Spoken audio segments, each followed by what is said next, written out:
At for today's video mga mami, kami ay aalis na at kasama ko nga po pala dyan si Daddy Jerry. Kami ay may pupuntahan at naisipan nga namin magbakasyon dahil ilang days na kami stress sa trabaho.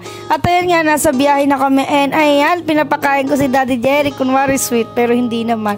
At ayan nga, nandito nga po pala kami sa Tagaytay. Ito pala yan guys sa SMDC at ayan, papasok na nga kami. So hi guys, nandito kami sa Tagaytay. So bago kami pumasok, itutur muna namin kayo sa room namin na binook namin. Dito kami by the way sa SMDC Tagaytay.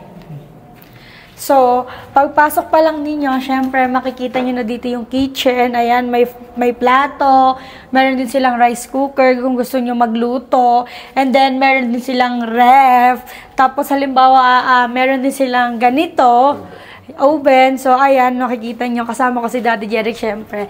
And then, ito naman yung kanilang CR, guys. So, ito yung itsura ng CR nila. So, ang linis, maayos. And of course, meron silang shower. Ayan, may shower sila and may inodoro. Hindi syempre mawawala yan, be.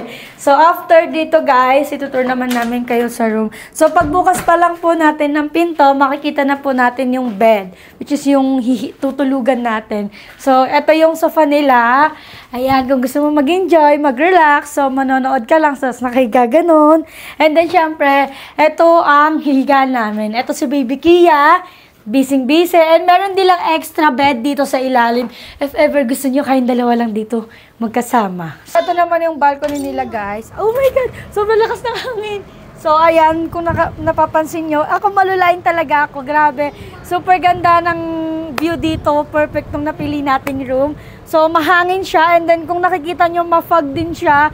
Umuulan po kasi ngayon. Pero, sulit naman yung pinuntahan namin ngayon ni Daddy Jerry. Siyempre guys, meron din silang PS5 para hindi kayo maboring. So after nang bumaba muna kami at nag-swimming muna kami ni Daddy Jerry, siyempre kasama namin si Baby Kiana. At ayan nga guys, super enjoy na. After namin mag-swimming, lumabas muna kami, kumain kami dahil nagugutom na nga kami parehas. So after nun guys, umuwi na kami, nagkantahan na kami ni Daddy Jerry kahit sobrang pangit ng boses ko, char. At ayan nga guys, after namin magkantahan, naglaro muna kami ng Uno para kahit paano hindi kami maboard. So by the way guys, dito kami nag-book sa Welcome Skyland Suites. So, makikita nyo dito yung 23001. Ito yung room namin, guys, kung saan namin nabino, which is yung owner neto, guys, super bait, super nice, and hindi sila boring, ano sila, yan, sinabi ni Daddy Jerry, sobrang welcoming kayo dito, and then, after nun, guys, susunduin pa kayo sa lobby, i-assist pa kayo ng maayos, so, dito nyo siya pwedeng i-message, and by the way, thank you kay Miss Dayan sa pag-welcome sa amin dito. Ayan, kung gusto nyo guys ma-visit to, ilalagay namin yung page nila.